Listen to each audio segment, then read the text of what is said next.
로마서 9장 1절부터 29절. 한 절씩 좀 기니까 한 절씩 교도가면서 그렇게 읽겠습니다. 제가 먼저 읽습니다. 내가 그리스도 안에서 참말을 하고 거짓말을 아니하노라. 나에게 큰 근심이 있는 것과 마음에 그치지 않는 고통이 있는 것을 내 양심이 성령 안에서 나와 더불어 증언하노니.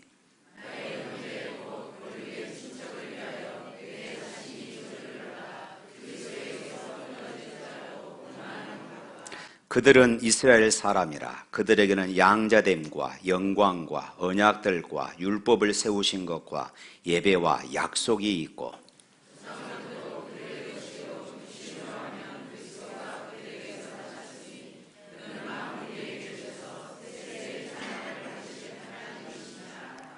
그러나 하나님의 말씀이 폐하여진 것 같지 않도다. 이스라엘에게서 난 그들이 다 이스라엘이 아니요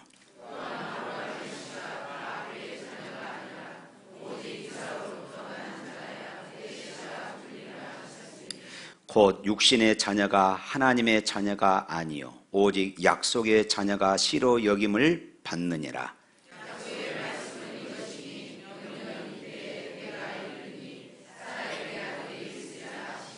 그뿐 아니라 또한 리브가가 우리 조상 이삭 한 사람으로 말미암아 임신하였는데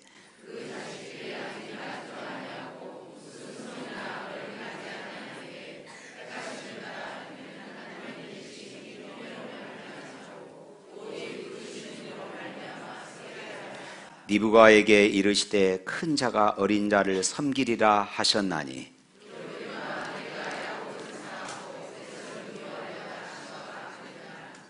그런즉 우리가 무슨 말을 하리요? 하나님께 불의가 있느냐? 그럴 수 없느니라.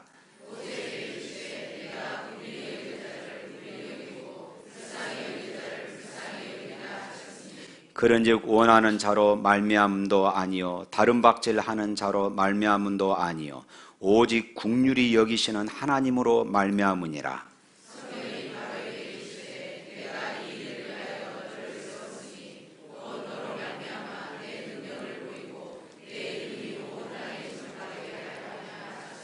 그런즉 하나님께서 하고자 하시는 자를 긍휼히 여기시고 하고자 하시는 자를 완악하게 하시느니라.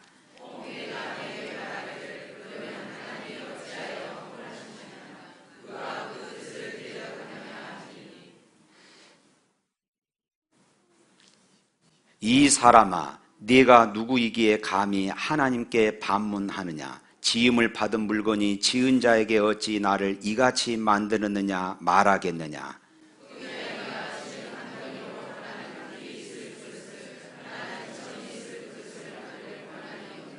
만일 하나님이 그의 진노를 보이시고 그의 능력을 알게 하고자 하사 멸하기로 준비된 진노의 그릇을 오래 참으심으로 관용하시고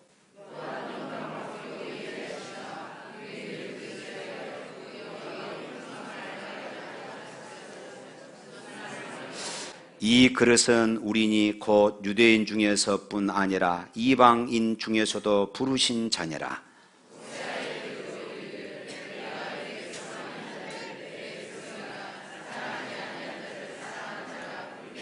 너희는 내 백성이 아니라 한 그곳에서 그들이 살아계신 하나님의 아들이라 일컬음을 받으리라 함과 같으니라.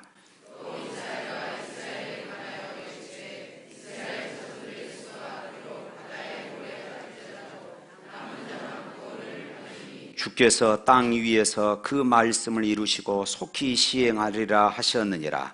또한 이사야가 미리 말한 바 만일 만군의 주께서 우리에게 씨를 남겨두지 아니하셨더라면 우리가 소돔과 같고 고모라와 같았으리로다 함과 같으니라. 아멘. 우리가 로마서 공부하고 있습니다마는 로마서의 주제는 구원입니다. 어떻게 이 죄인된 사람들이 구원을 얻을 수 있는가 하는 것이었습니다. 사람들에게는 천국에 들어갈 그런 완전한 그리고 하나님의 의가 필요했습니다. 죄가 조금이라도 있으면 천국에 들어갈 수 없습니다. 그런데 하나님이 요구하시는 수준의 하나님의 의가 필요했어요. 천국에 들어가기 위해서요. 그런데 그래서 천국은 하나님의 의를 가진 사람이 들어갈 수 있습니다. 그런데 우리 중에, 그리고 이 땅의 사람들 중에 그 누구도 하나님이 원하시는 그런 수준의 의를 가지고 있는 사람이 아무도 없었습니다. 그래서 로마서에서 의인은 없나니 하나도 없다고 그렇게 말씀을 했습니다. 그래서 하나님의 의를 가진 사람이 없기 때문에 우리가 무슨 노력을 기울인다든지 천국에 또 무슨 힘을 써서 천국에 들어갈 수 없습니다. 예수를 믿어야만이 천국에 들어갈 수 있습니다. 할렐루야. 로마서는 이것을 논증하기 위해서 총 16개 장, 16장을 들여서 구성되고 있습니다. 하나님의 의, 이 의를 핵심 주제로 이렇게 나누면서 로마서를 크게 네 부분으로 나눌 수가 있는데, 첫 번째 부분은 로마서 1장부터 로마서 3장 20절까지입니다. 이것은 유대인이나 이방인이나 모든 인간에게는 하나님의 의가 없다는 것을 말하고 있습니다. 유대인들은 율법을 가지고 있지만은 그럼에도 하나님의 의를 가진 사람은 아무도 없었던 것입니다. 이방인 중에서도 역시 마찬가지입니다. 하나님의 의를 가진 사람은 아무도 없었어요. 그래서 유대인이나 이방인이나 모두가 다 심판을 받아서 지옥에 간다는 것을 말하고 있어요. 두 번째 부분은 이제 로마서 3장 21절부터 지난주에 우리가 봤던 8장까지입니다. 그럼에도 불구하고 우리 죄인들에게 좋은 소식이 있었다는 것이지요. 하나님이 죄인들을 위해서 하나님의 의를 준비해 두셨습니다. 하나님은 독생자 예수 그리스도를 이 땅에 보내시고 율법의 요구를 100% 다 순종하게 하셨어요. 그래서 예수님이 이 완전한 하나님의 의를 준비해 두셨다가 누구든지 그리스도를 구주로 믿는 사람들에게 주님이 이루신 그 의를 선물로 주신다, 이렇게 말씀하고 있습니다.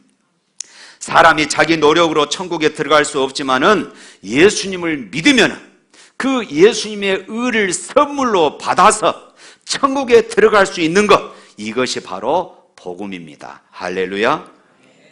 그 다음에 세 번째 부분입니다. 세 번째 부분은 이제 오늘 이 말씀부터 로마서 9장 1절부터 로마서 11장에 있는 말씀입니다.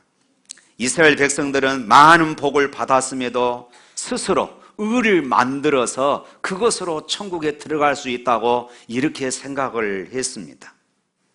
유대인들은 하나님의 택함을 받은 백성들이고 또 예수님도 유대인 가문 가운데 태어나셨고 하나님의 의를 거절하지 않고 스스로 율법을 지킴으로 하나님의 의를 가질 수 있다고 그렇게 생각을 했던 것입니다. 네 번째 부분은 이제 로마서 12장부터 16장 마지막 부분까지입니다. 이렇게 하나님이 주신 의를 선물로 받은, 은혜로 구원받은 성도들이 그러면 어떻게 살아야 할 것인가? 이것이 로마서 12장부터 마지막까지 그렇게 기록되고 있습니다.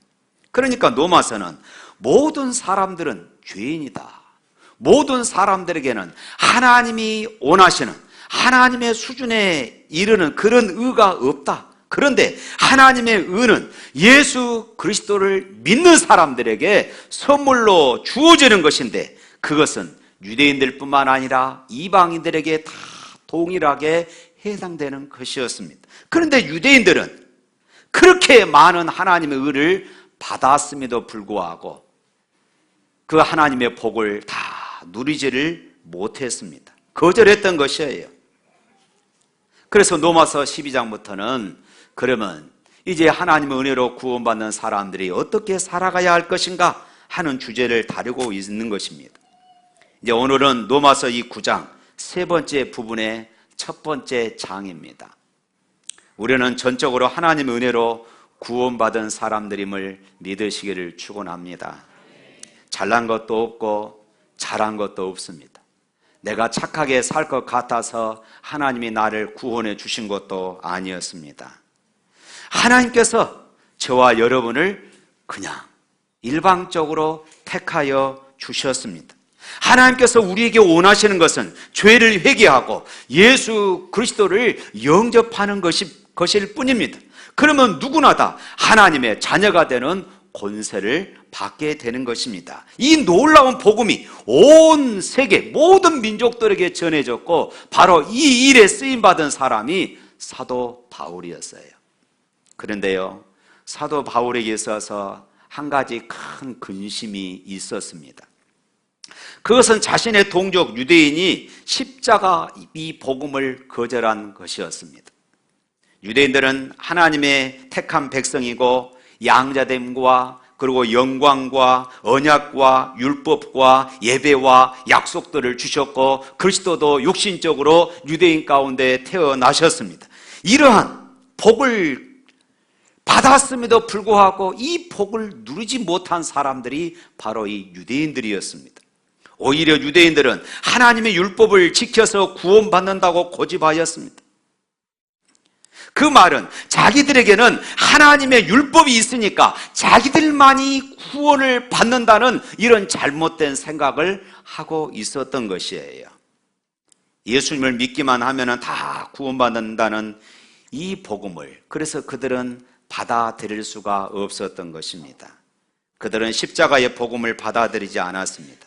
그렇다면 유대인들에게 주어진 이 약속들이 취소된 것인가? 이것이 이제 바울의 고민이었어요. 그래서 오늘 6절 말씀에 그렇게 말하고 있습니다. 한번 읽어볼까요? 6절. 그러나 하나님의 말씀이 폐하여진 것 같지 않도다. 이스라엘에게서 난 그들이 다 이스라엘이 아니다.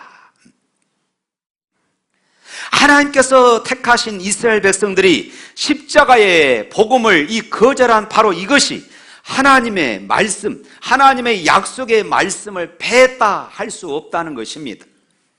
하나님께서 이스라엘 민족을 선택한 것은 혈통적으로 유대인들을 다 선택했다 하는 이런 말이 아니기 때문에 그렇습니다. 유대인이라 할지라도 택함 받지 못한 이들이 있었다는 것, 바로 이것을 사도 바울이 이제 두 가지 예를 들어서 오늘 본문에서 설명하고 있어요. 먼저는 이스마엘과 이삭이 다 혈통으로는 아브라함의 자손이지만은 이스마엘은 선택을 받지 못했고 이삭만 선택했다는 것입니다. 그리고 이삭의 쌍둥이 아들 중에서 에서는 버림받고 야곱을 하나님이 선택했다는 것입니다. 여러분, 하나님께서 왜 에서를 선택하지 않았을까요? 에서는요, 남자다운 그런 사내다움이 있었습니다. 에서는 만능 스포츠맨이었습니다. 얼굴도 잘생겼고요, 성격도 활달했습니다. 그에 반해서 야곱은 요즘으로 말하면 마마보이 같은, 더군다나 더 나아가서 야곱의 최고의 단점은 사기꾼 기질이 항상 흘러 넘치고 있었던 것입니다. 만약 제가 하나님이라면 야곱을 선택하지 않고 에서를 선택을 했을 것입니다. 저는 그런 얌체 같은 사람들을 좋아하지 않습니다. 그런데 하나님은 에서를 버리고 야곱을 선택했어요. 왜 그랬을까요? 그 이유는 구원이란 사람의 어떤 조건에 의해서 이루어진 것이 아니라는 것을 우리에게 지금 가르쳐주고 있는 것이에요. 구원은 전적으로 하나님의 뜻에 달려 있어서 하나님이 알아서 선택하신 것임을 보여주고 있습니다. 이것이 바로 하나님의 주권입니다. 하나님께서 유대인들을 택하신 것은 유대인들만 구원하시려고 주신 것이 아니었습니다. 그것을 가지고 이방인들에게 이 복음을 전하라고 하는 것이었어요. 이방인들에게 하나님의 살아계심을 보여주는 그런 삶을 살라고 하신 것입니다. 21절 말씀 한번 읽어볼까요? 21절 말씀. 토기장이가 진흙 한 덩이로 하나는 귀히 쓸 그릇 하나는 천이 쓸 것을 만들 고난이 없느냐. 하나님의 이 선택은 귀히 쓸 그릇 그리고 막 쓸 그릇으로 선택한 것이지 천국 보내고 지옥 보내려고 선택했다, 그런 말이 아닙니다. 그러나 유대인들은 자신들이 택함 받았다는 이 사실만을 자랑했어요. 그럼에도 불구하고 그들은 하나님의 말씀, 이 율법을 지키지 않았던 것이에요. 그러면서도 이방인들에게는 하나님의 말씀이 없다고 무시하고 멸시했습니다. 이것은 택함 받는 자의 그런 마음이 아닌 것입니다. 사랑하는 성도 여러분, 우리가 하나님의 택하심을 받았다는 것은 하나님의 은혜를 받았다 하는 것입니다. 할렐루야. 15절 말씀 또 읽어봅니다. 15절 16절 말씀. 모세에게 이르시되 내가 긍휼히 여길 자를 긍휼히 여기고 불쌍히 여길 자를 불쌍히 여기니라 하셨으니 그런즉 원하는 자로 말미암도 아니요 다른 박질하는 자도 말미암도 아니요 오직 긍휼히 여기시는 하나님으로 말미암으니라. 아멘. 우리의 의지나 우리의 노력으로 구원받는 것이 아니라 전적으로 하나님의 자비하심 때문에 우리가 선택함을 받았다, 그렇게 말씀합니다. 그래서 인간이 해야 할 질문은 바로 이것이에요. 하나님, 왜 나 같은 죄인을 선택해 주셨습니까? 왜 나 같은 죄인을 하나님의 자녀 삼으셨습니까? 왜 나 같은 죄인을 지옥에 보내지 않으시고 긍휼을 베풀어 주십니까? 내가 천국 갈 만한 아무런 조건도, 아무런 이유도, 아무런 공로도 없는데 불구하고 하나님 나에게 긍휼을 주십니까? 나에게 은혜를 베풀어 주십니까? 내 죄를 용서해 주시고 또 믿음을 주시고 나를 천국으로 인도해 가십니까? 제가 이 하나님의 긍휼을 어떻게 다 갚아야 합니까? 나 같은 죄인 살리신 주의 놀라워 잃었던 생명 찾아고 광명으로 뒀네. 또 우리는 이렇게 찬양할 수 있어요. 늘 울어도 눈물로써 못 갚을 줄 알아 몸 밖에 드릴 것 없어 이 몸 드립니다. 할렐루야. 여러분, 우리가 하나님 앞에 고백할 것은 바로 이것이에요. 왜 나 같은 사람을 구원해 주셨습니까? 내가 이 은혜를 어떻게 다 갚아야 합니까? 그런데요, 또 우리 18절 말씀 한번 읽어볼까요? 18절 말씀. 그런즉 하나님께서 하고자 하시는 자를 긍휼히 여기시고 하고자 하시는 자를 완악하게 하시느니라. 자, 이 말씀을 보면 어떤 분은 구원이 하나님의 택함이라면은, 그리고 어떤 사람을 하나님께서 멸망하기로 했다면은 그것은 하나님의 책임이 아닙니까? 하나님의 책임이 아닙니까? 이렇게 질문할 수 있다는 것이에요. 그러나 여기서 하나님께서 어떤 사람을 완악하게 하신다는 이 말을 오해해서는 안 됩니다. 본래 선한 사람을 하나님께서 완악하게 했다, 그런 말이 아니에요. 인간이 죄인이 아니라면 얼마든지 우리가 제기할 수 있습니다. 의문을 품을 수 있어요. 왜 하나님 나를 완악하게 했습니까? 그런데요, 성경은 뭐라고 말합니까? 모든 사람이 죄인이다. 하나님께서는 그대로, 완악함 그대로, 죄인된 성품 그대로 하나님이 내버려 두셨다, 그 말이에요. 버려두셨다는 것입니다. 그러니까 우리가 구원받은 것 얼마나 큰 은혜인가를 알아야 돼요. 우리를 내버려 두셨다라면은, 우리를 죄인의 모습으로 그저 내버려 두셨다라면은 이 자리에 앉아 있을 수 있는 사람, 하나님을 아빠, 아버지라 부를 수 있는 사람 아무도 없다는 것이에요. 하나님은 우리에게 하나님을 믿을 수 있는 믿음을 주시고, 우리가 죄와 싸울 수 있는 이런 마음을 우리에게 주셨던 것이에요. 하나님의 자녀된 삶을 살아갈 수 있는 그런 능력들을 우리 안에 부어주신 것이에요. 그러니까 하나님은 모든 죄인 중에서 긍휼히 여길 자를 특별히 선택을 하셨습니다. 그러니까 원래 완악한 사람이 하나님을 대적하려고 할 때 하나님은 그 마음을 그대로 내버려 두셨어요. 여러분, 우리가 죄를 지으려고 하면은 마음에 불안이 생기잖아요.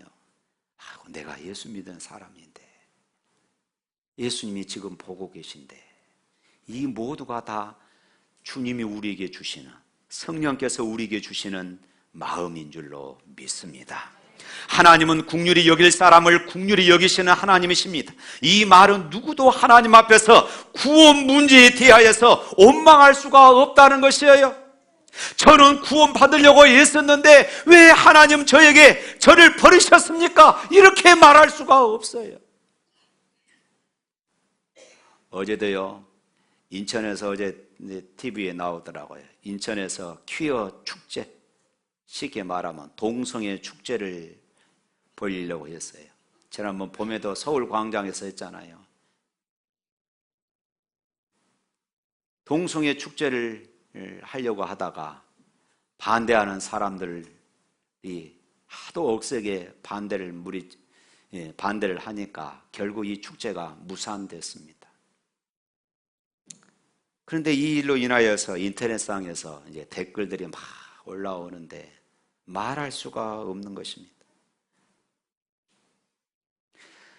이 나라 사람들이 하나님의 말씀을 무시하고 하나님의 말씀에 대하여 대적할 때가 올 수도 있겠구나.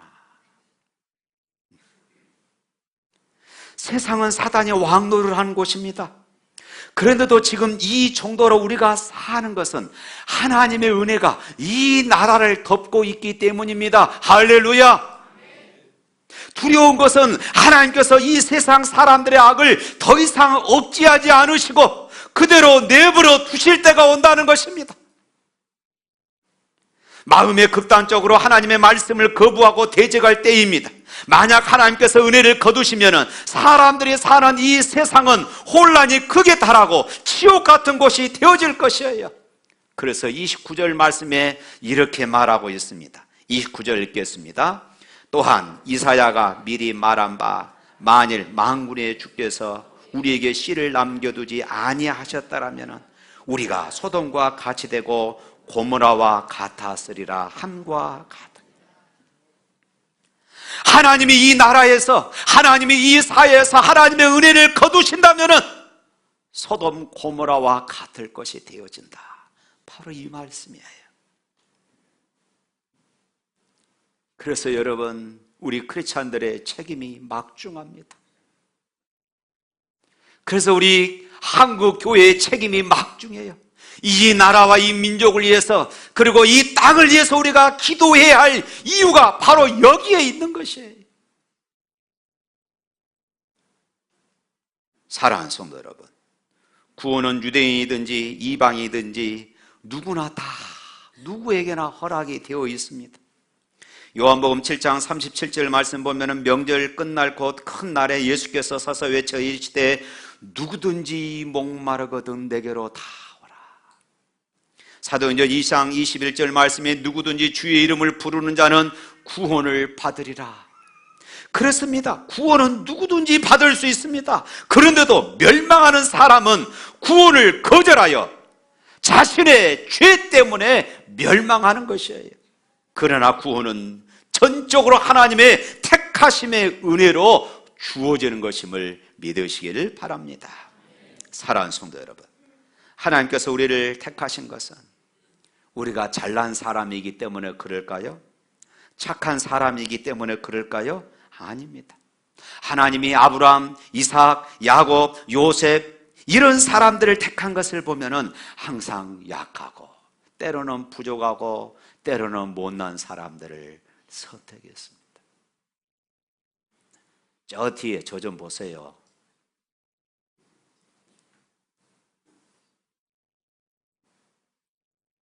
이스라엘 백성들을 택하신 것도 모든 민족 중에서 가장 작은 민족이기 때문에 이스라엘을 선택했다고 하나님이 말씀합니다. 신명기 7장 7절입니다. 한번 다 같이 읽어볼까요? 신명기 7장 7절. 여호와께서 너희를 기뻐하시고 너희를 택하시며 너희가 다른 민족보다 수요가 많기 때문이 아니라 너희는 오히려 모든 민족 중에서 가장 작기 때문에 하나님은 이스라엘을 선택했다, 이렇게 말씀합니다.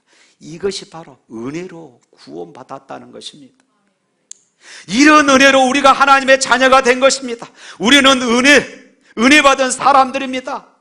그렇다면 은혜 받은 사람, 그리고 은혜로 구원받은 사람, 은혜로 택함받은 사람들의 마음이 있어야 합니다.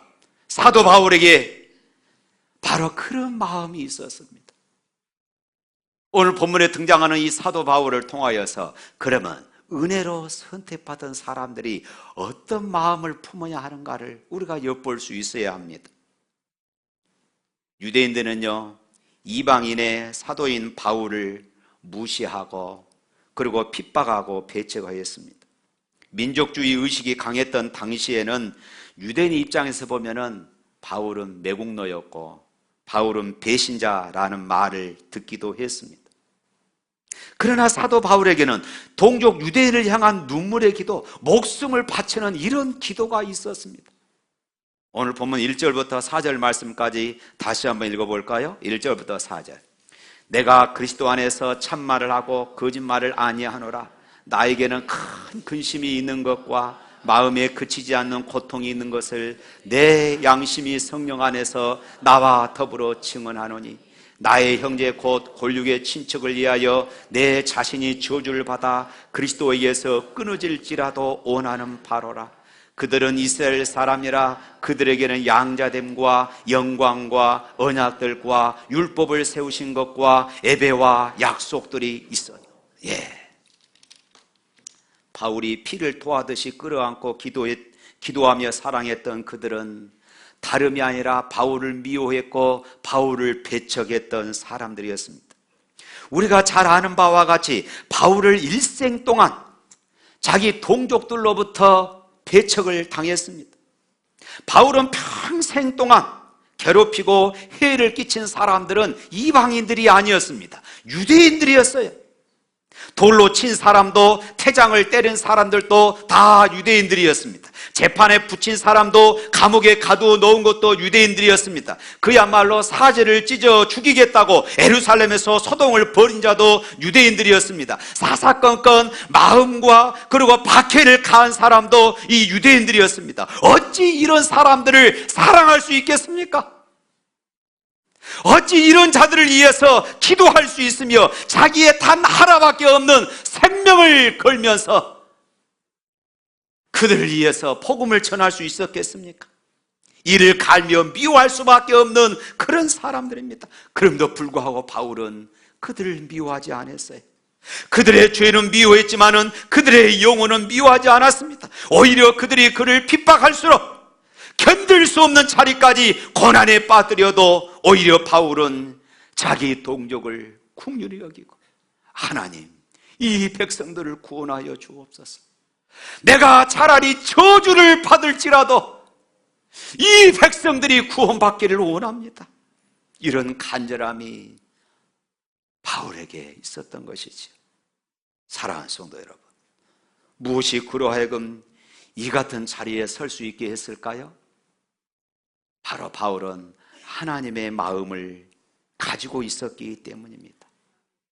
무엇보다도 바울은 하나님의 은혜로 구원받았다고 하는, 자기가 전에는 핍박자였습니다. 하나님을 대적한 사람이었습니다. 그런 자기 자신이 하나님의 은혜로 선택되고 구원받았다는 이 사실, 이것 때문에 자기를 핍박하는 유대인들을 위해서 그는 그렇게 기도할 수밖에 없었습니다. 그래서 그는 하나님 앞에 엎드릴 때마다 이스라엘 백성들을 구원해 달라고 눈물로 매달렸습니다. 그런 안타까운 마음을 억누르지 못해서 밤낮으로 기도하는 것을 쉬지 않았다고 했어요. 볼까요? 10장 1절 말씀입니다. 10장 1절 말씀 시작. 형제들아, 내 마음에 원하는 바와 하나님께 구하는 바 이스라엘을 위하여 곧 그들로 구원을 받게 하려 함이라. 바울이 원하는 것은 이스라엘 백성들이 구원을 받는 것, 이것이었습니다. 구원받지 못하고 있는 동족을 보면서 바울은 끊임없이 고통하고 괴로워했습니다. 바울의 고통에는 자기 민족을 불쌍히 여기는 마음, 온통해서 답답해하는 마음, 무엇이나 희생하고자 하는 마음이 담겨 있다는 것을 우리는 알 수 있습니다. 이런 마음을 주목해야 합니다. 이 마음이 바로 주님의 마음이었습니다.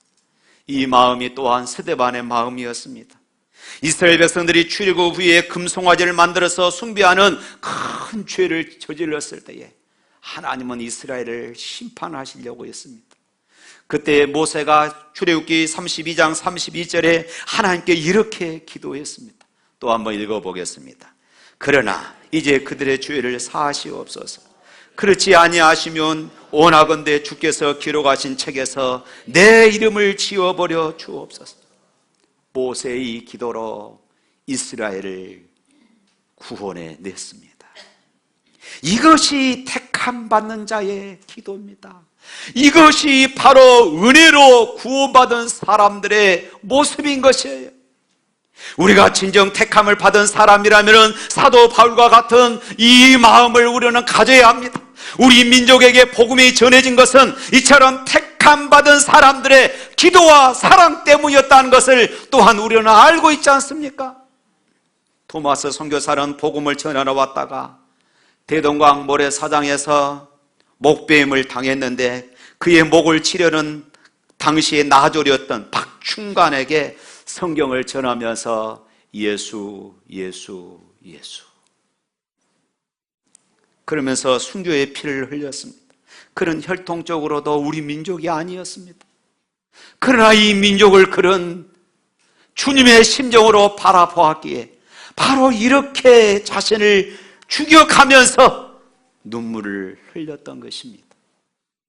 사랑하는 성도 여러분, 우리가 택함받은 사람임을, 무엇보다도 하나님의 은혜로 택함받은 사람임을 믿으시기를 축원합니다. 내가 모태신앙, 이것이 중요한 것이 아닙니다.